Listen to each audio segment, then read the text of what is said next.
நாம் முதலமைச்சர் ஆயிட்டோன்னா இந்த மாதிரி மரியாதைலாம் பலமாக கிடைக்கும். எத்தனை நாளைக்கு சினிமாவில் நடிச்சிக்கின்னு சம்பாரிச்சின்னு இருக்கிறது? வேறு யாராவது நடிச்சின்னு போட்டோம், நம்ம அப்படியே எம்ஜிஆர் ஸ்டைலில் ரஜினி ஸ்டைலில் அப்படியே ஒரு மாநாடை போட்டு கூட்டத்தை திரட்டி நம்மளாம் முதலமைச்சர் ஆகி முடிஞ்ச வரையும் மக்களுக்கு நல்லது செய்கிறோம் தான் சொல்லுவோன்னு தவிர, ஆனால் நல்லது செய்வோமான்றது எங்களுக்கே சந்தேகம்தான். எங்களையும் நம்பி இவ்வளோ கூட்டம் வருது, என்ன பண்ணுறது? மக்கள் நடிகர் தான் வேணும்னு சொல்லி கேட்குறாங்க. நாங்கள் உண்மையான ஹீரோக்கள்லாம் கிடையாதுமா.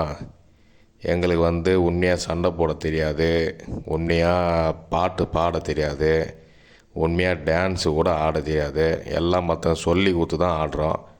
இது மாதிரி சினிமாவில் நடிக்கிறவங்கள தான் வேணும்னு சொல்லி தேடி வரீங்க. அதை நாங்கள் அப்படியே பயன்படுத்தின்னு வரோம்.